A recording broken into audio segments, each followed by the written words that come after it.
Hello, friends. Robert Bevan here, author of the Caverns Creatures series of comedy, fantasy novels, and short stories. With me is Sam West, and today is another Martial Monday, and we will be talking about the Kensei monk today.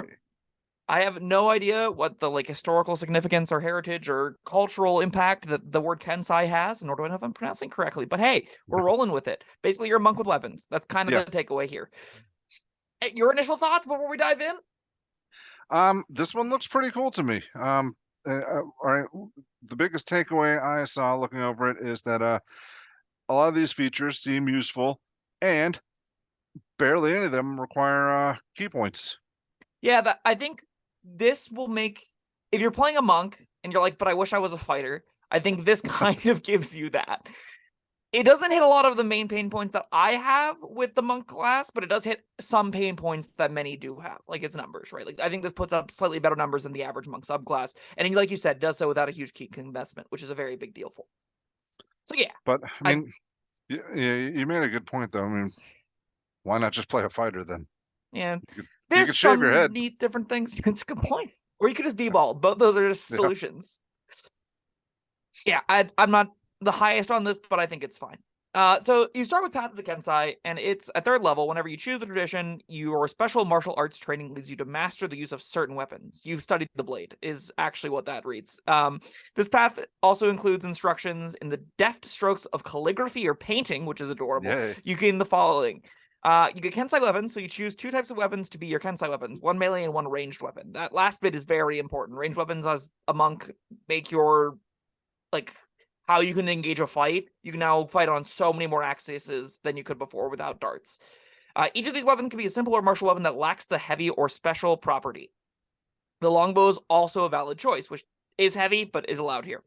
Yeah. You gain proficiency with these weapons if you don't already have it. Weapons of the chosen types are monk weapons for you. Many of this tradition's features only work with your Kensei weapons. When you reach 6th, 11th, 17th level in this class, you can choose another type of weapon, either melee or ranged, to be a Kensei weapon for you.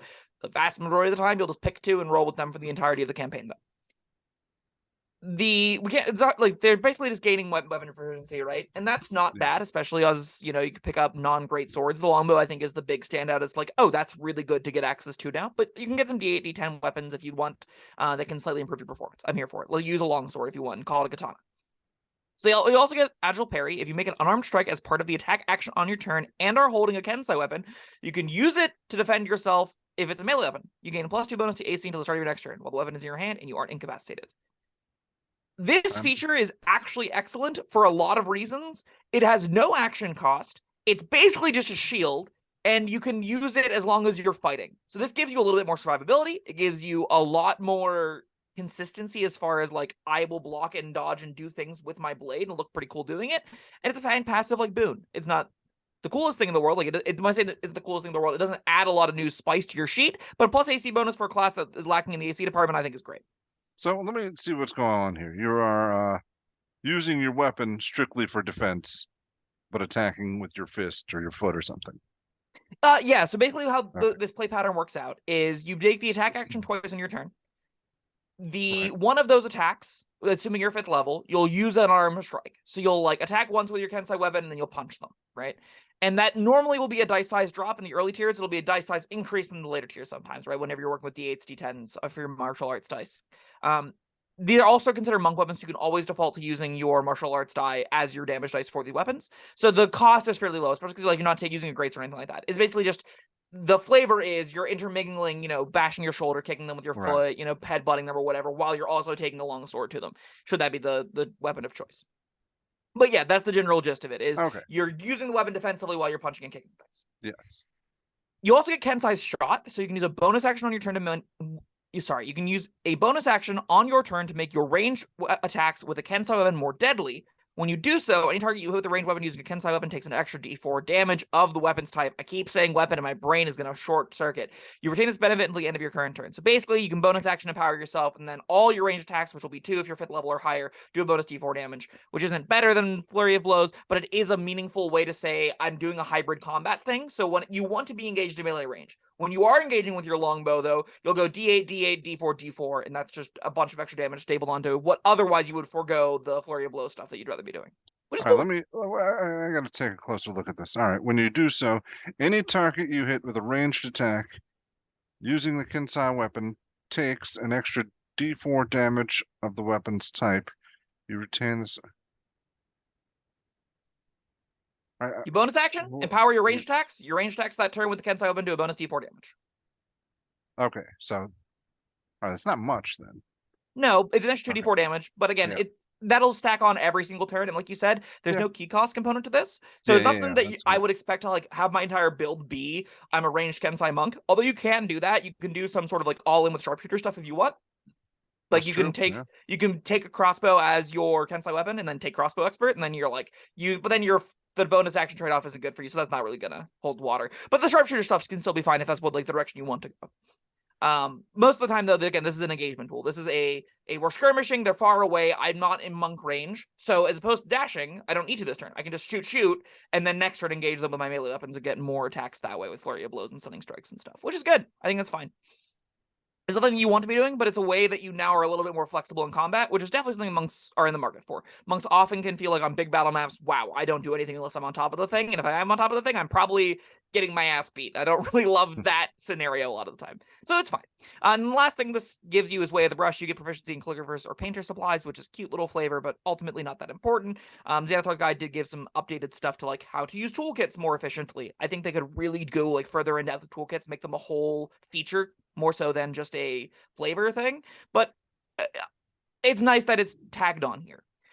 All of this text is to say you're slightly better in combat. You're basically, this boils down to martial weapon proficiency, a shield, and not being the worst at ranged weapon attacks. Right. And all of that is only in combat, and all of that doesn't really contribute to exploration at all. It doesn't contribute to socializing at all. The way of the brush is kind of... Way of the Brush?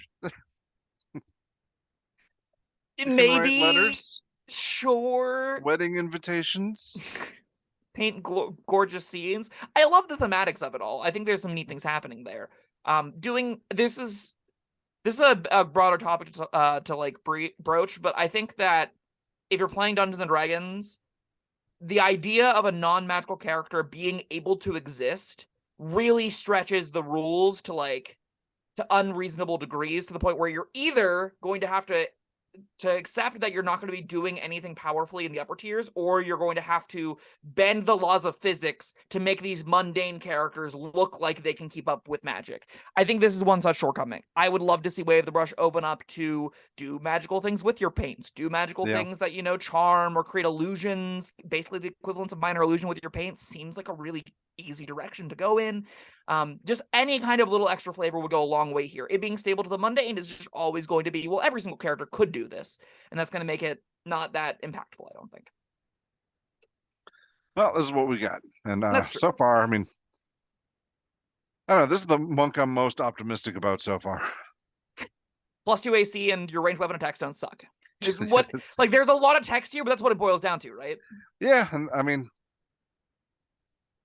I haven't been thrilled about any of them, but yeah, that's fair. I can comprehend the usefulness of these benefits here. Yeah, this is definitely more than nothing, and that's not something we could say for like 4 elements. One with the blade is what we got next at 6th level. So at 6th level, you extend your ki into your Kensei weapons, granting you the following benefits. So they're magic for overcoming magical resistances for non-magical weapon attacks. That's just a necessary tacked-on feature. They also give you Death Strike. So when you hit a target with a Kensei weapon, you can spend a ki point to cause a weapon to deal extra damage equal to your martial arts die. You can use it once a turn. I don't know why you have to use it once a turn, because it's probably not worth using.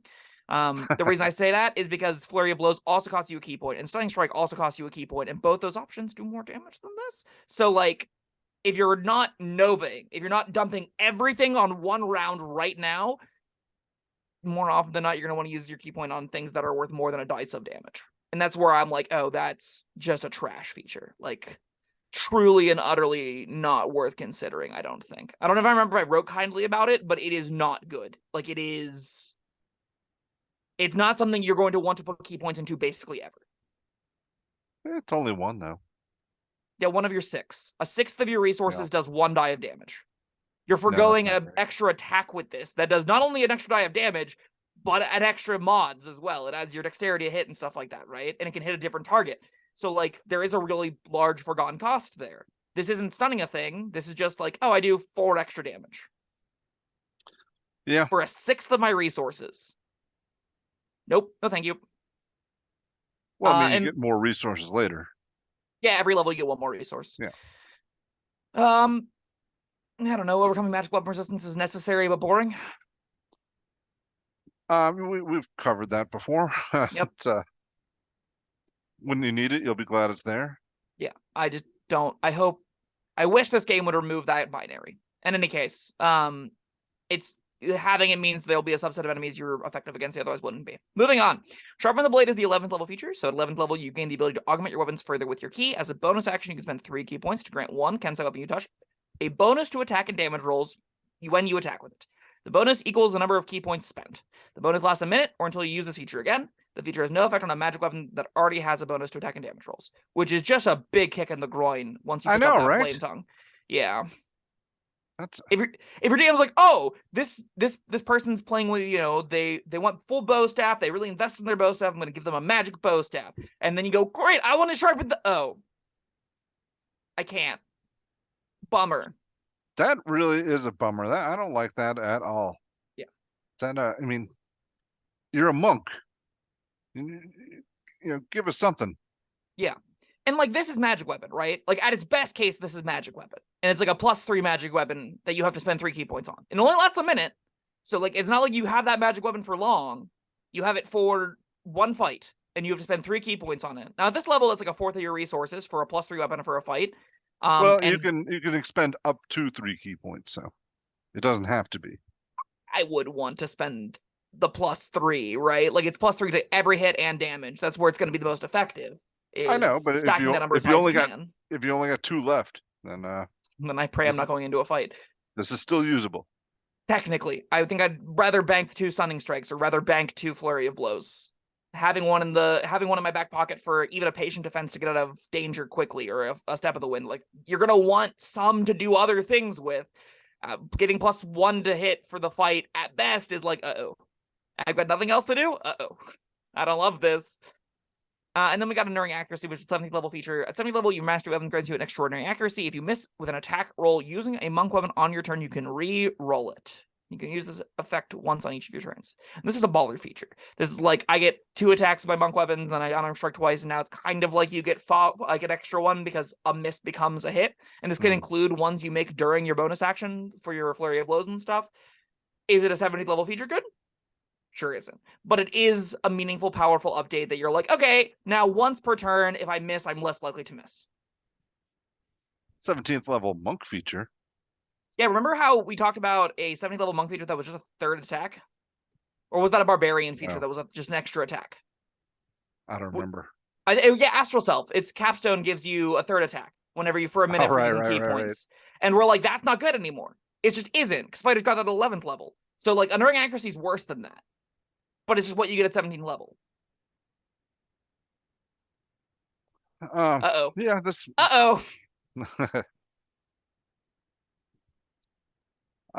don't know. On the whole, I guess this might not be as good as what was the Astral Self, but I feel better about it for some reason. I feel like at almost every level, you're getting something else you can do. The exception being one with the blade. I think what I like over Astral Self with this is that the 3rd level feature exactly gives you a real ranged option outside of darts. And like, you don't necessarily need a ranged option outside of darts, but having like a longbow does majorly up the power of a monk, and you have an empowered longbow, right? Yours will do slightly more damage than a fighter's in some specific scenarios. And it gives you more of a skirmishing kind of monk look, which is what they're good at, right? So being able to outpace people with your unarmed speed, bonus action step of the wind to keep flying away from them while you're just like raining arrows back at them is a very cool fantasy that I think this does well. I think the ranged options here are genuinely a new angle for monk to take on. All of that is in Kensei Shot. Like, that is just, you have a longbow proficiency in Kensei Shot, and that carries the bulk of that weight throughout the entirety of the subclass. My beef with like Astral Self is you don't get anything new to do. You're just like a monk, but slightly better. And this is a different angle of monk. This is, you're going to look different than the monks that are, you know, the open hand is the base one. You're going to look different than Shadow. You're going to look different than Astral Self. But it's only at the level 3 department that really is happening. Everything else beyond that is you hit better. And it's like marginally better. And that isn't going to be exciting. This gives you got nothing to do out of combat whatsoever, and in combat you're like, I'm still not getting cool features like, you know, a paladin might. I'm still not getting cool features that give me auras that debilitate my enemies around me. I'm not getting ways to like use my 4 attacks to do interesting things to those creatures in some kinds of ways. I'm not getting debilitation effects. I'm not getting, you know, I don't feel like you're really showcasing mastery here where you're like able to trip people up, use cool maneuvers like a battle master would. You're just, you hit harder, and it's like marginally harder, and you can't even work with magic weapons. I don't know. I'm like, the 3rd level feature I think is better than Astral Self, and I think everything else is probably worse. Yeah, now I'm looking over it again. You're making a lot of sense. And then I started thinking, well, you could just take it to 3rd level, grab that feature, and then multi-class out of it. But then I thought you have a longbow from just their base proficiencies. Exactly. That's what like, that's where I concluded. Yeah, why take this at all then? Yeah. You want to, if you're taking this, you want to be a monk that has better options. And then you get 5 levels into it and go, crap, I have no more reason to stay in this subclass. Yeah, what if all right. Could you go up to 3 levels of this and then switch to a different monk class? If only. Yeah. Yeah, this is bad. Monks get the short stick a lot of the time. This is no exception. It really, it pains me that there's like, they couldn't think of an interesting way to present the samurai archetype, I guess, because that's what this is supposed to encompass as part of that, right? Is someone so dedicated to a central training, a dogma of mastery of a weapon as art, right? That kind of like pairs with the way of the brush stuff, right? This is very much so somebody that is dedicated like decades of their life to one object. Like you can see this with like people that are really good at using slings, and they're like deadly weapons at mass range that whip rocks that are relatively large at like 40 miles an hour and just dome people. That is within this sort of archetype, this sort of category. I would even consider like the people that mastered longbows, even in like outside of Eastern regions, that just their life was dedicated to understanding the physics of it and getting into perfect precision mastery with it. I'd expect those people to do cool trick shots. I'd expect those people to, if we're in a fantasy world with fireballs and crap, to be able to contribute more than +1 damage. And be able to use magic weapons, ideally, of that kind of caliber, right? It's bizarre to me that a master of a longsword picks up a magic longsword and goes, I can't make this any better. Yeah. Well, I mean, not only that, it's bizarre to me that the designers of this game thought, oh, that's going to be too powerful. Yeah, it really does feel like they're like, oh, whoa. We don't want people to stack +3 on top of a +3 longsword. Let them. Monks need the bone. Yeah, see, that right there is just a tiny little bit that could make monks special, you know, above some other classes. Like, whenever you go from like a +3 to hit on a legendary magic weapon to a +6 to hit, and then you're adding your other mods, I would expect this character does not miss. And that's their point, and that's all they do, but at least they do it well. And this kind's like, actually, the fighter that also got a legendary longsword is gonna just be as good as hitting you as you are. And it's like, what the hell, man? That was my whole gimmick. I just spent key points to get that, and they just get it for free attached to their magic weapon, and I can't even use magic weapons effectively? Like, poor Kensei. And like, I was raving about the 3rd level feature. It is not that good. It is a shield, and it is a +D4 on a longbow. Like, that's just what it is. And that's not great either, right? That, when we were talking about Beast Barbarian, I felt in a similar camp where it's like, this is something new and interesting the class has that it normally doesn't, that I could see appealing to a lot of people that just want a basic monk experience that has a little bit more flexibility, that gives you a little bit fewer or a little bit more options to consider on how to engage a fight. it's going to be wildly outblown by, like, there are subclasses in this game that change the fundamental axis of what you play on, right? Like, I put Arcane Trickster and Eldritch Knight in these own buckets of, this is a whole new character type. Like, you're not even a fighter anymore. You're an Eldritch Knight. You have your own set of abilities and rules that you're playing with that differentiates you. And all that is a third casting. This is nowhere close to that new wheelhouse of cool, powerful abilities. This is just, you are modularly better. Like, you took a level dip in fighter. Yeah, and you could just do that. Yeah. Or you can just forget a monk and play a fighter. Yeah. Which is upsetting to say, because I'm not saying fighter's a good class. It's not. But its subclasses are better, and its core functionality just does enough of the things with martial proficiency that you'll outperform most monks without even trying.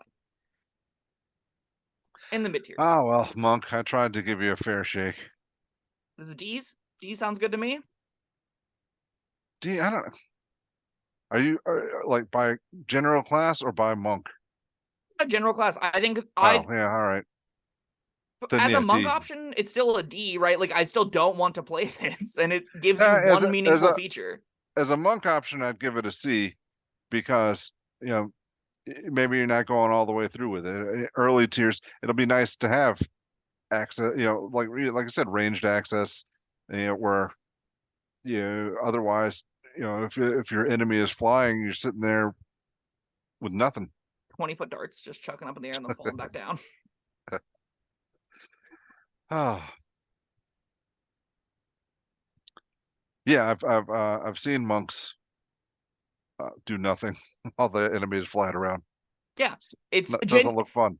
And that's what I would love for this option to solve that problem a bit better. I frankly think most options should solve that problem a bit better. Like, again, I can't understand why Way of the Four Elements just doesn't have a mode that's a fly speed. That makes sense to me. You can control the air, let them fly around and punch things. They deserve it. They're like risking their life to do it, but hey, that's better than just flailing around on the ground being like, I'm useless this fight. Huzzah! Poor monks. This is a bad option. Don't take it if you can help it. Oh, well, I've learned something again and come away worse for it. All right. That was Way of the Kensei. I'm sure people will have other opinions, so let us know what you think down in the comments. Thank you, Sam, and thank you, everyone, for joining us. Like, subscribe. We'll see you next time. Bye-bye. Oh, and Merry Christmas. Oh, nice. Merry Christmas. Thank you for watching.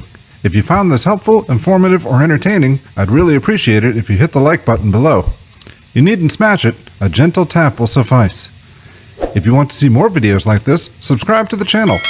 And make sure you check out the links in the description, where you'll find my Caverns Creatures series of comedy fantasy novels, Sam's full review of The Spell, and other fun things.